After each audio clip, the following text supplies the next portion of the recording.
Hello, everyone, and welcome to Heart and Hand, the Rangers podcast. My name is Cammy Bell. I am here with your extra show for this week, as I'm looking forward, and I'm using that term very loosely, to this Sunday's home game at Ibrox against Aberdeen. Joining me listen, let's face it, this is going to be a tough show to get through, is my very good friend, Mr. Kevin Armstrong. Kevin, thank you for joining us.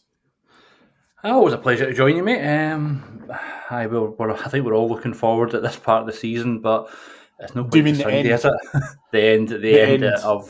of the season, the end of a few Rangers' careers. But yeah, we'll get started and see where we end up. Yeah, Kevin, you were just sharing with me before we started recording that you've been going through some fairly horrific dental procedures at the moment, and I wish you a speedy recovery. And as I say, even doing this pod's probably going to be painful. And I don't even mean in the kind of metaphorical sense of talking about what an abject performance it was at Hampden last week, but it does say something that even that dental work was probably the highlight of your week when you were stepping out of Hampden on Sunday afternoon. Yeah, I went to the dentist last week. For those of you who subscribe on our Patreon, you know I'm involved in the preview show. I had to miss that. I wish I'd missed that 90 minutes on Sunday. Not going to lie, it's Hampden. It's never really a good place to go. And then the fans showed up, but for some reason, I'm even going as far as say the manager showed up, because I think the manager learned from the last time at Hampden against them. So if you're looking for positives, there's positives there. But as I say, it's been covered across the site. The performance of some of them, they looked like they just didn't want to be there. The names that stick out are Alfredo, Ryan Kent, but realistically, trying to find anyone with pass marks is a very tough ask. Yeah, listen, I agree with that. We obviously covered a lot of Sunday and Monday's flagship show with David and the boys.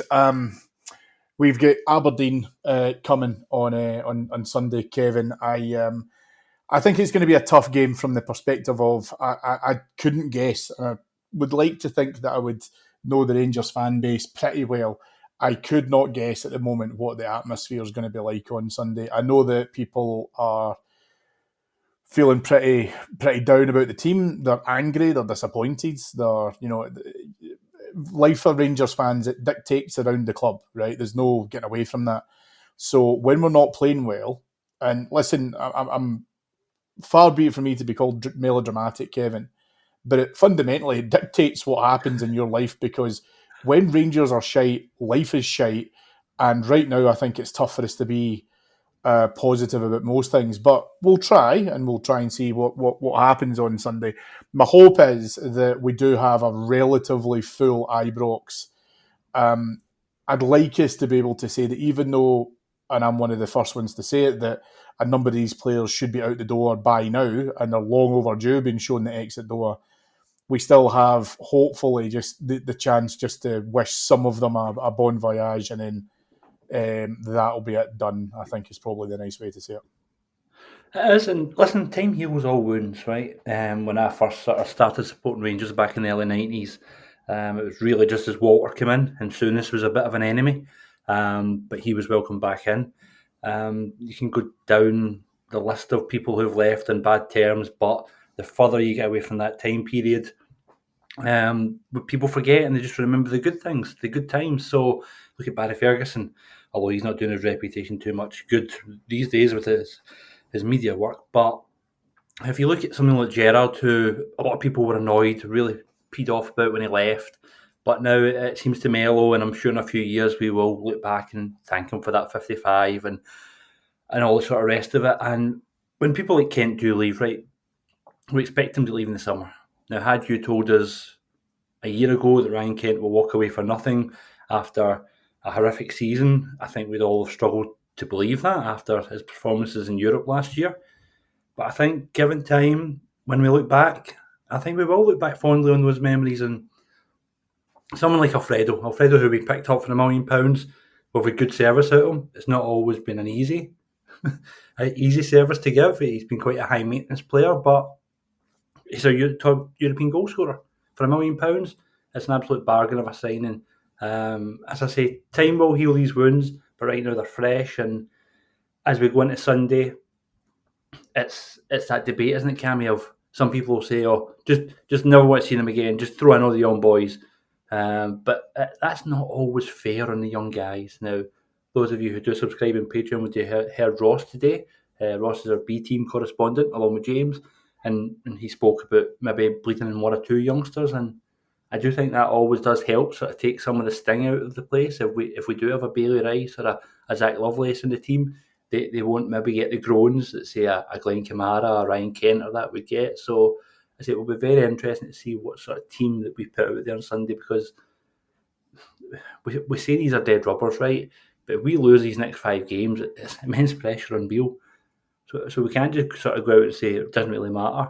And particularly the first two, because Aberdeen are fighting for third, so they've got something to play for. That lot will want to rub our nose in it when they come. Be interesting to see how we line up there. So I get it's just there's a lot still going on. I say it's not quite just as simple as flood it with the B team guys, because I say that's pretty unfair on those boys. Just to expect them to pick up the mantle where higher paid and more senior players have failed all season. Well, certainly there's a bit to unpack there. On the most part, I agree with you. I think that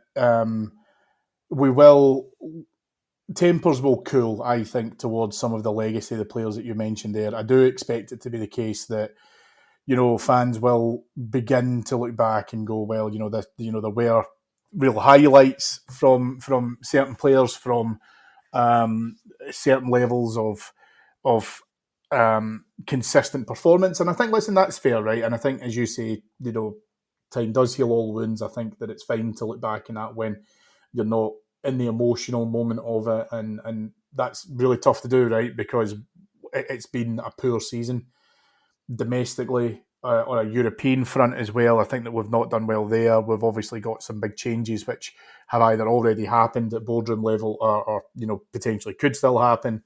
And cliche let folks, we know it's going to be a big summer for Rangers.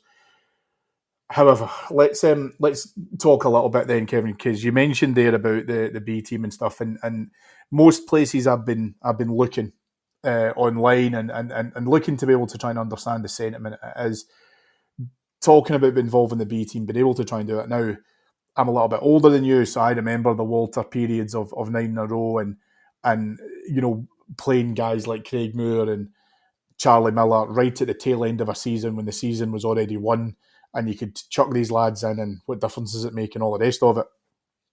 I suppose my concern, right, is how do we see the development of these players being improved over what they could get over the next, and let's call it 4 games, because I think that you've touched on something there that I don't think that he'll play the B teamers against Celtic. I think he needs to beat Celtic. Now, listen, let's not kid ourselves, right? I read the other day that Cameron Carter-Vickers is now, he's going to be out for 4 months, apparently, with some sort of surgery. He just had to get through the semi-final. Played well in the semi-final, as much as I hate to admit it, but he's now done. His season's done, his summer's done. Don't need to keep him for the Scottish Cup final, because that's a walk in the park. So they won't be, coming out as gung-ho. I dare say it'll be a relatively competitive battle, but I also think there'll be plenty of spare tickets going about. That's, I think, the kind of level of importance that we're going to host it.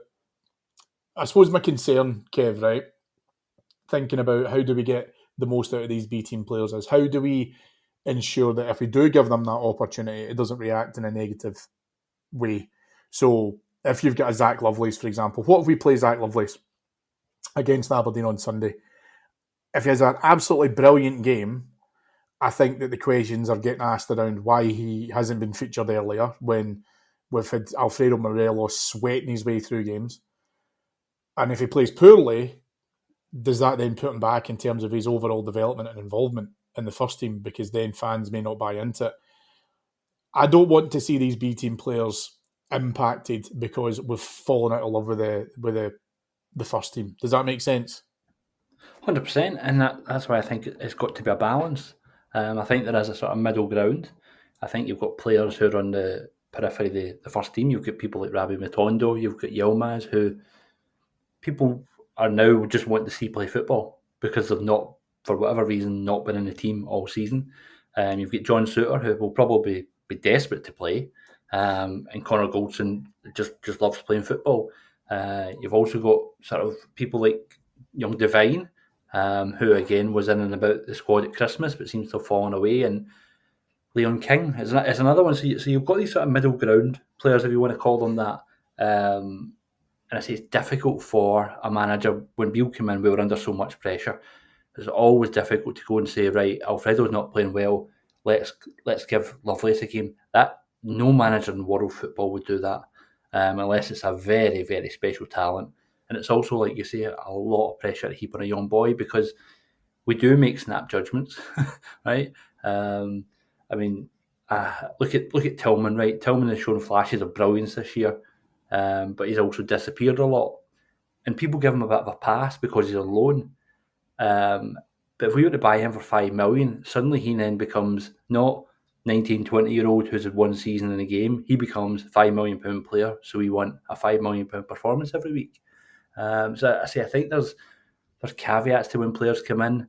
I would like to see these young guys. Maybe if they could get some minutes against Aberdeen, probably miss out against Celtic, and then by all means, certainly for the last home game against Hearts, because you'd expect their season to be settled as well. We could see more of them get minutes. But I wouldn't be expecting a full 1 to 11 this weekend or next of B team players. I mean, the other major one we should probably talk about, Cammy, is McCrory in goal, who I know has been injured for a while. But again, if he's going to be, and he has to consider himself, wanting to fight for the number one spot next season, then we need to see what he's got. Because when was the last time we seen him play? Would that have been the Old Firm game? The Hollander game, would that have been? Yep. Yeah. Which is well over, coming up for, 2 years ago? So, I say there's a lot of people that are, put it this way, we know a lot of people's futures, right? Kent, Morelos, McGregor. We know that they're going. We know they're going. But we hear whispers of McLaughlin, Scott Wright, people like this, even Yilmaz and stuff like that. But there is a lot of players still there that are fighting for the future. So I say people like Devine, like King, who were maybe thrust in a wee bit early, and we asked a lot of those young boys when we were going through that crisis just before Christmas. It would be nice to see them sort of bled into the team between now and the end of the season. And I say, for someone like Tav, who's had injuries this year, give him a break. See if we can get something out of Devine, because it's the only way we're going to see what these boys have got. Well, the McCrory one's interesting, and that was an example that I wanted to be able to flag to you, because I, we've heard a lot of rumours that are going around. I think the most recent one we've talked about in terms of the goalkeeping position is Jack Butland. As much as we would love to be able to try and give any kind of insinuation as to whether or not we know any more about this, we simply don't, because again, I'm not too sure at the moment where we are with transfer targets, Kevin. I don't know if these are true or whether or not it's just, between agents, clubs, media journalists, they can put, 2 and 2 together and equals potatoes. So it could be, absolutely banging the money. It could be a million miles away from it. But the goalkeeping position, I think, is a great example, because I think that even if Robbie McCrory was to come in, and let's say, and he won't, because we're going to give McGregor his farewell. I know we're doing the testimonial for him, but within competitive games, we will give him his farewell. And I'll be the first to tell you as well, you guys would have heard me on this show, you would have heard this on Patreon. Alan McGregor should have finished this time last year, right? I don't think he's had a great season, but I also don't believe for a single minute that he's rested in his laurels and thought that, he's done the best that he could, etc. He'll be disappointed, Kevin, as to how this season is finished and how he's personally contributed towards that and the limitations that he's had. And, Father Time catches up with us all. So let's say we bring Robbie McCrory in, right? And then Robbie McCrory plays against Aberdeen. McGregor probably gets the shirt versus Celtic. And now what we're talking about is bringing McCrory back in, and he has an absolute blinder. Is it within our best interests, and probably more towards Michael Beale's, I might add, that if he plays McCrory and McCrory looks good, does he then lose the potential finance of getting a replacement goalkeeper because it looks like we've got one in the books that could do a job. Because I don't think we can take that risk. A goalkeeping position for us, especially for people of our generation, has always been a huge spoil for us because we've had some phenomenal goalkeepers. We probably had two of the best goalkeepers ever to play for Rangers within our lifetimes, which is crazy when you think of it. But I don't want it to be the case that it then derails any potential focus on where we need to be able to recruit, because the goalkeeper position is one of them. 100%. Even go back to Sunday when Celtic pressed us high, when the ball went back to McGregor, it was an option between getting lofted in the air for a battle in midfield, which we generally went winning, or out the pitch. So that just killed any sort of passing moves we had. A goalkeeper who can play with the ball at his feet is essential for us, because so much breaks down. When you're playing against a press, whether it be Celtic, whether it be in Europe, you need to have someone that can... I'm not even asking for someone like Alisson or that at Liverpool, who somebody who beats men for fun. Just somebody who could put the ball at the feet, take 3 seconds to have a quick look, wait till the defender split, and then pick a pass. Then that takes an attacker out of the game. It's essential in the modern game, especially the way Beale wants to play football. Listen, we all love Alan McGregor, right? When I grew up, I was lucky enough to watch Andy Gorham. I was Andy Gorham's biggest fan. But I think Andy Gorham is the best goalkeeper to ever play for Rangers. But I think Alan McGregor is the best ever Rangers goalkeeper, if that makes sense, right? That's me going off on a tangent.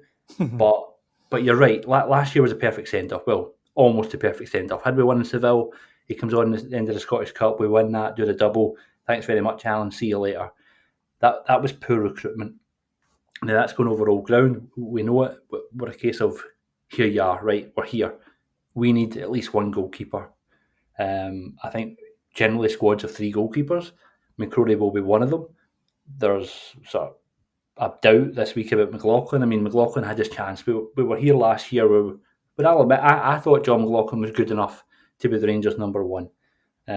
He had the chance. He never took it. So we went back to Alan McGregor. And I think that's just where we are. McGregor will retire. That's a bit harsh, I think. I mean, I don't seem to remember John McLaughlin being a complete disaster in goals. What I was worried about, and I think it did happen, was that he was going to get immediate comparisons to Alan McGregor based on, McGregor would have saved that. McGregor saves that 9 times out of 10, blah, blah. And that would have happened to any goalkeeper that had come in at the time. And that's the problem, right? Because now we're going to face something similar. But I think people's impression of Alan McGregor will be somewhat tainted immediately because of how poorly he's played recently. But then, as we mentioned at the top of the show, it will change once tempers cool, etc. as well. I don't know. Maybe I'm just being a bit romantic about the whole thing. I wasn't sure if McLaughlin really did get a fair crack of the whip. Please don't believe me, Kevin, when I'm saying that's me saying that I think that McLaughlin should get the number 1 jersey now. I think that had he shown that, he's been given... he could have been given an opportunity either under Van Bronckhorst or Beale to come back into the frame. I just don't think he has. I think it's the same for Robbie McCrory as well. Sorry, I know I interrupted there. No, you're fine. I think that was always going to be the case, mate. When you've got... I say it's different if someone's away from the club, right? We could say, like we all do, I wish we'd a Brian Laudrup, I wish we'd a Gascoigne, right? We don't. But see if you had them sitting on the bench to now, it's so easy to go, right, we'll just put Alan McGregor back in. I know he's not where he was, but the players are used to him. They know that he shouts. They know he doesn't come for crosses. But we know what we've got. I think it would have been easier for John McLaughlin if McGregor wasn't sitting on the bench. But I say right now, we need at least 2 goalkeepers. It's very, very difficult to find a good goalkeeper. Butland, I'm not going to sit here and say that I watch every minute of Jack Butland's career. But when you hear phrases like he's tall and he comes for crosses, that is it's a welcome relief, not just to the Rangers support, but probably to the Rangers centre-backs as well, because I just think that if you've got that behind you, it just adds to that wee bit of confidence that you know that if a goalkeeper's going to come and claim the ball, then it's something less to worry about. But it's such a crucial position. I mean, we always go back to Souness, don't we? Souness built from the back. Get a good goalkeeper, a good defence, midfield, and a striker, the spine of your team, and then build around that. And for what, 2 seasons now, I think we've really needed a goalkeeper, and this is where I've been disappointed in the whole director of football thing. I've said many times that the Rangers manager should be able to go to Ross Wilson, it would have been, director of football, and say, look, we need a goalkeeper. Right, a wee bit like you're playing Football Manager, right? We select, I need a goalkeeper. I want him to do this, that, and the other. And he should be able to supply a list and say, right, here's this guy, here's this guy, or this guy. He'll cost X amount, he'll cost Y amount, he'll cost Z amount.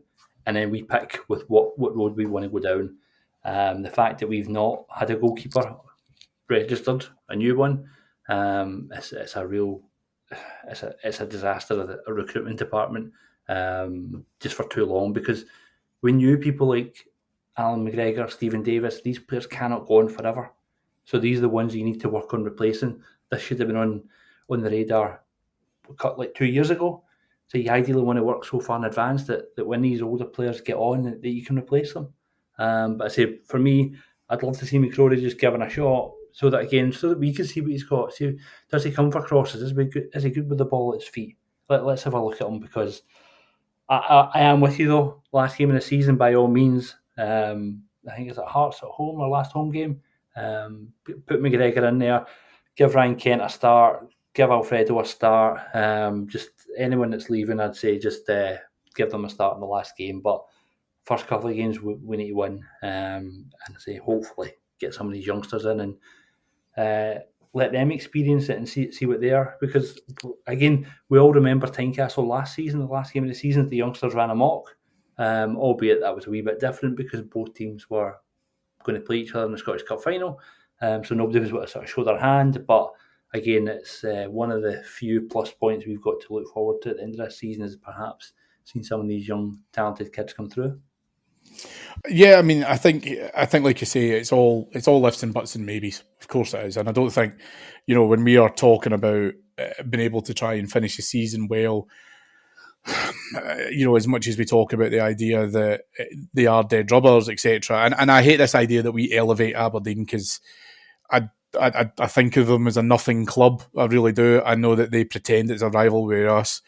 You can see them in the fact that they get themselves nice and motivated for whenever Rangers visit. And if I was an Aberdeen season ticket holder, the first thing, I'd be doing after I finish counting my fingers would be, what's the situation here with regards why we can't play like this all the time? Because you saw the performance against us. They've really properly tried to turn it up, and their fans turned up for it as well. So I don't think that they're a great team by any stretch. I think they've done well in terms of a late in the game recovery to solidify where they're at. Barry Robson's obviously just been given the job in a 2-year, I think it's a 2-year deal or permanent basis anyway. But the bottom line, however, is we should still have enough, even within our relative reserves, to beat them. Which brings me on nicely to the next point. So let's move away, if we can, Kevin, from the B team per se, because I think what I've also kind of been subjected to recently when we've talked about this kind of stuff is a little bit of a kind of scorched earth policy, which is get rid of all of them. I hate them all, blah, blah, blah, what have you. You know that it's not feasible. In the real world, we can't just simply get rid of 20 players. That's not a rebuild. That's a rip up and start it again. It's going to take time for that to be able to try and happen. So, is there now potentially an opportunity for guys like the aforementioned Robbie Matondo to be able to come in, get an opportunity? Because for whatever reason, and genuinely I'm not privy to it, I have no idea, I could not speak with any confidence about what's happened with Robbie Matondo, but he's not, played anywhere near his potential. One thing that I want to be really conscious of, Kevin, when we talk about this is not to feel as if we are labelling players because of their price tag. And because it's, or what they're earning is probably another one as well, which is important. Because let's face it, the club make that decision. It's not like players come in and they control the narrative. The players will have an idea in mind, but the club agree to pay it. And if they agree to pay it, you can't blame the player for that, because that's how much the club believe that guy is worth week on week. Do you know what I mean? Is this a chance now for Robbie Matondo to almost get back involved with the first team, to get back involved with potential selection options? because he's going to be here next season. Ridvan is going to be here next season. Ben Davis may be here next season. But even guys like Davis have been an expensive outlay. We're going to end up having to assess some of these guys, but we can't get rid of everyone. And I think Robbie Matondo hasn't played enough games to merit a move or to create a move. I think the only way he goes is if he decides he wants away and we're willing to cut a deal or do whatever. I would be really surprised if Robbie Matondo leaves before next season.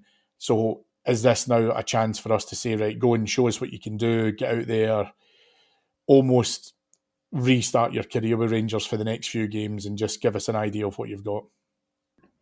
I will slightly disagree. I do think both Matondo and Ridvan will be away. I think they're still sellable. They're still good value. But you are correct. Either way, Robbie Matondo wants to be playing football next year. He's had a terrible season, but how much of that is down to him, we'll never know. He's been injured. I don't think he's been played in his best position, which was left wing. But we've seen those early glimpses. I mean, I can remember being on holiday last year watching, I think it was a West Ham friendly, where he had a really good game, and you're thinking, okay, how we always like that first impression, and just what can he do? In the same way that we thought about when Fashion Sakala single-handedly beat Real Madrid, that's what you're talking about. That kind of impression where you're thinking to yourself, "Oh, this could be something quite interesting." More fool us.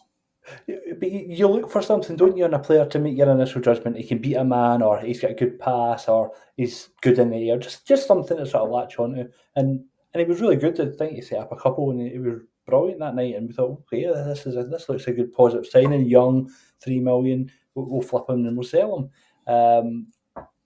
As I think Rangers supporters, Cammy, were very quick to downplay the value of some of our players. Right, we think nobody will want them because we watch them week in and week out. And I mean, you look at Ross McCrory from Aberdeen, who we're going to play, who I think has been touted for a £2 million move. So you try to tell me some of our players are only worth $2 million if McCrory is. So I think there's value there. There's money in them. But just from a football point of view, these boys have got the biggest start to pre-season they could get. If they are going to be here next year, shows what you've got. There's pretty much no pressure on you. I say Matondo, to be fair, I've been very, very critical of him in the previous show.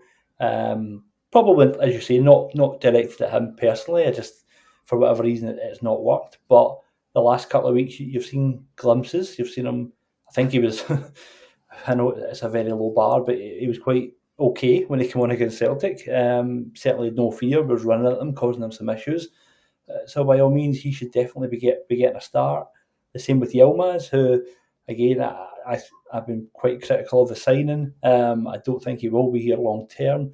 But whether it's us you're showing, whether it's prospective buyers, go out, enjoy your football, and you've got a couple of games to really get yourself going and say, put you in the shop window, whether it be for our team to start next year or for whoever's looking for players. Because again, you mentioned Ben Davies, and he's not been the worst player I've seen, but I think he looks terribly drained of confidence. Every time he got the ball last week, he just wanted rid of it. To be fair, he defended quite well for most of the game. But yeah, again, there's players there that we can get money back for, and I say worst break even with. But it's like you say, Cammy, we'd all love to, right? We'd love to get rid of them all. Now, as much as I hate to compare us to them across the city, this is very similar to when we won 55. They never wanted to see that group of players again. They wanted rid of most of them. And if you look at what they've done, is they've kept players who were probably playing below what they can, like their Callum McGregors, and even I think they kept Tom Rogic for a season. So it's about who Beale thinks he can get a turnout of. I know we're talking about like Ryan Jack getting a new contract. So if Beale thinks I can get 15 games out of Ryan Jack next year, I don't really need to worry about that position for another year or 6 months. That allows me to focus on looking for a goalkeeper, looking for a couple of strikers. There's players in our squad that he doesn't need to worry about. Cantwell, Raskin, Goldson, Tav. perhaps even Borna. I know that's a bit of a touchy subject with Borna, but we know what we get with him. I say that these are the sort of players that will be around. Not saying they'll be around for the next 5 years, but certainly next year there will be some, and that could include Robbie Matondo and Yilmaz. But I say you're right, we cannot go and let 24 players go and recruit another 24. There will be movement, there will be high numbers of movement, but I say it won't be the full squad. I mean, Cholak is someone that probably falls into that category as well. Had a really good start to the season. If you're one of these stats guys like our own Adam Thornton, was producing much more than his XG. Sort of levelled off after an injury, and he's never really got back into the team. But again, if he's fit, give him a couple of games to get back up to speed, because he too is playing for his future, either here or at another club. Yeah, I mean, there's definitely an argument where you talk about guys like Cholak. I mean, the counter argument could be there's been more than a few games where we've spoken about why Alfredo Morelos gets the shot ahead of Cholak. I think that we are set up for a system that works around Alfredo Morelos and his style of play, and Cholak could have a legitimate argument to say, well, if you're not willing to incorporate me into a system, and I can't fit into a system that's designed for a different player who I am not, what's the answer to that? And, again, I mean, just kind of, focusing on Cholak for a second, I think the injury has probably set him back. I think that he'll be disappointed. And sometimes this happens in football, right? You start really well, you get an injury, and then you then start to panic that your great start won't be replicated the minute you come back. And then therefore, it was a flash in the pan. It wasn't, a true level or a true representation of your actual ability, etc., right? And that's the flip side of players who come in and they're really, really slow starters, do you know what I mean? And then start to find a role in their niche and being able to try and do all that. The aforementioned Andy Gorham, a perfect example of that. That all being said, I think that, Cholak is one of these players, is one of the current part of the group as it stands at the moment, that will be here next season. People can listen to this and go, well, I don't think he should be. I get the fact that, the players right now, it's tough outside of Cantwell and Raskin to be able to say there's a significant number in there that justify inclusion at the moment. I understand that, and that's a perfectly valid argument. But I think I'd said to you earlier on, Kevin, we are very much in our peak sugar or shite scenario as Rangers fans at the moment, which we love to be in, right? So therefore, we can't be in a space where we can be churlish and say, okay, let's get rid of that guy just because he's been poor, but he's been worse. The guy who's been worse has to be the guy who has to go. And we're not going to resolve all of these issues within one single transfer window. It doesn't happen. And even that lot, and they had to do it, right? I don't think it's unfair to say that, they had to do it. But people will turn around and say, well, that was a big part of Postecoglou. A big part of Postecoglou and the guts of about 40 to 60 million pound. And at the same time, we were happy to rest on our laurels because, after 55, we thought we completed football. And as a result of that, players struggled to find the hunger again. And then ultimately, we lost our manager as a result of it. However, coming back into this weekend, Kevin, you've already said that you want to see Robbie Matondo in goals. Would you like to see any changes for the four players playing in front of him? Robbie Matondo in goals. Robbie McCrory in goals, I beg your pardon. I mean, Matondo might play well in goals. I don't know. That could be an idea. If the manager's listening to this and he wants to try it out, then I'm happy for him to consider it if we're 5 or 6 goals up.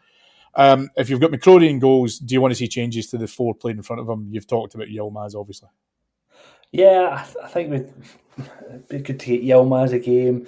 John Suter, I would like to see come in. Goldson. Again, it's finding this balance, isn't it? So you could probably put in Devine as well. I know the old thing, if you've got an armband, you can't really be dropped. But Tavs is a long season. If we could get him some rest, that'd be probably welcome. Raskin and Cantwell are your two sort of obvious ones in the middle of the pitch. John Lundstrom, who again I thought was quite okay last week. Certainly not the worst. Would have Matondo on the left wing, not in goals. Right wing would probably be Sakala, who Again, I've heard a lot of debate about in the last week about staying or going. Again, I think he's very much in my. He's got a price. If someone pays us 2-3 million, I would say thank you very much. But however, I think Sakala is one of these players that contribute and give us goals against us at Mirrens and Motherwells. The way someone like a Scott Wright can't really do. Scott Wright's a squad player, right? But he's not one of the ones that you go, right, okay, he's maybe not good enough for Celtic or Europe, but he'll do okay against St Mirren and that. Fashion Sakala gets you numbers in those games. But the big question is up front. I say if Cholak's fit, I would certainly start him. If not, if Lovelace is he available after the sending off last night? Or yeah, no, I'm fairly sure he is. I could be wrong, but are you starting him, or are you going with maybe hoping to be able to bring him in to see how the game develops and obviously what goes on with it, or are you just saying, nah, let's go for it, young man. If you're good enough, you're old enough. Well, that's it. If you're good enough, you're old enough in my book. But I suspect that we will go Alfredo, just because of the way we play. You summed it up perfectly. We're set up to play around that sort of target pivot, with Alfredo sort of coming short and the runners going in behind him. Another one that you've got is maybe someone like Scott Arfield, who again showed endeavour last week, perhaps when it was lacking from a lot of others. You can sometimes fault Arfield's touch or his passing ability, but you can never fault his work rate, his determination. So Arfield's another one that I'd like to see get a couple of run out games before the end of the season, because I just suspect he'll be away as well. But probably Alfredo, and then if you hopefully a couple of goals that bring Lovelace on, and let's see if we can get a good look at him over the next couple of weeks anyway. Yeah, I mean, it's going to be interesting, and I think that, you mentioned a point I want to kind of come back to there just as well about the manager saying about whether or not he's going to have, the option for certain players and doing all that. He needs to make sure that he has to get the transfer window right, because I think that he's only going to get a certain amount of time, and if he starts to fall back behind that plan, and we're not seeing a rebuild that we're happy with, I think the manager's going to find himself in a bit of pressure. So he's going to have to find that balance. For my money, at least, Kevin, I've been able to try and get some joy back in from the fans. I think he needs to be able to think about how to give the fans a little bit back. Anyone who's a regular listener to Extra will know that I don't really like the word entitlement when I talk about fans, but I also think about the thousands of pounds that people have put into Rangers this season from, their own hard-earned money, and we've been disappointed. And as a result of that, that's where I think that we need to look at making sure that the manager realises how big a job he has on, and how critical it is to get it right, because it is huge.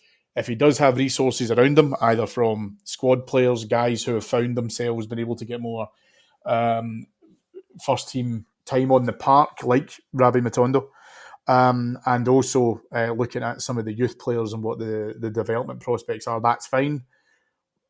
But it shouldn't remove the critical point we're in about being able to get our recruitment right. Certainly within the summer window. And for me, I would exercise caution and include, every single Rangers fan and being able to try and lend patience towards us being able to try and get it right, because it's not going to happen in one window. It's a process that has to be able to try and take time to develop. So, yeah, I think, we've covered it pretty well, I think, Kevin, in terms of, the variables that present themselves to what the manager's got in front of them. It's not an easy job, right? And I think people need to remember that. But it's a job that he more than likely knew he had to be able to try and come into, even if he probably didn't realise behind the scenes until he managed to step into the Rangers training centre just how big it was. But he's here, and I am confident that every Rangers fan is behind them to be able to make the changes that we need to see. 100%. I wanted Michael Whelan when Gerrard left. I would have given him the job then. I'm still very much of the belief that he can take us where we want to go. We will need to show patience, but it's not something we're renowned for as a support. But I think if we could see progress, and there's been progress since he came in, this is a team that just before he was appointed was getting ragdolled by Stevie May and Nicky Clark, right? he's taken us to a long unbeaten run. We don't sort of celebrate just losing to Celtic, but it's not a 4-0 hammering going on 8. I think he's got his tactics spot on for the majority of the time against them, so I can see the progress. I think it would do him the world of good if he could beat them in this last game in the split, to really give us something to go at next year. With the way the league is looking and the gap between the Old Firm and the rest, you suspect that the first time that there will be a possibility of drop points, on paper anyway, will be the first Old Firm game of next season, and that will be Ibrox. So if we can be ahead or level with them, at least going into that game, that will serve them well. And hopefully, again, we're looking well into the future here. If you get to January neck and neck, that's, as you say, mate, that's that second window, which you should then know, okay, we've sorted position A, B, and C. We now need to go and look at this position. And then that's hopefully where we are. We're not sitting here in a year's time looking to replace another 10 players. We ideally want 1 or 2 in and 1 or 2 out. That's hopefully the way we should be. But again, like you say, mate, we got a wee bit we get a bit lax in that department, and here we are. As that saying goes in the famous Batman film, you either live, you either die a hero or live long enough to see yourself become the villain. There's a few players at Ibrox right now that have stayed long enough to see themselves become the villain, and we don't want to see that. We like to see people leave as heroes. It's not always possible, but it's football, I'm afraid. Yeah, that's very true. Very true. Very philosophy. I think there's a good philosophy to the fact that we need to be able to probably just exercise a degree of patience towards it. And I think, we'll see that if we see some of the players that we're talking about feature for us. That's exactly what we're looking for, right? So it's just, we're walking off a strong defeat, which is a kick in the arse, because we know that we're getting closer to being able to try and beat them. I definitely think that, and we'll cover this in next week's extra as well when we do the Old Firm preview and stuff, but there's definite merit to the idea of let's continue to build on the consistency that we've had outside of the Old Firm games, because we can continue that into next season and continue to build on that with Old Firm wins. Then it lays a glove on them, and I think that's the most important thing. And we can start that as of Sunday afternoon. So thank you to our executive producers in London, Mr. Mike Lee and Mr. Paul Myers. We will be back with you with the fallout from Sunday's game with David on the flagship show on Monday. If you cannot wait until then please feel free to join us on our Patreon site, patreon.com/Heart and Hand, where you can get up to 5 shows a day for as little as a couple of quid a month. And you can hear the excellent preview show that Kevin is very much involved in as we start to go into the closing stages of this season, but then get all of the fun and the transfer rumours abounding as we start to look into next season as well, because that rebuild starts right now. Kevin, thank you so much for joining us on Extra this week. It's always a pleasure to have you on. A tough one, but as I say, we got through it. Hopefully it wasn't as painful as your recent dental work. It wasn't as painful as last week, mate, but no, thank you for the invite. I'll speak to you soon. Thanks everyone, have a brilliant weekend, enjoy yourselves, and we'll be back with you on Monday. Thank you.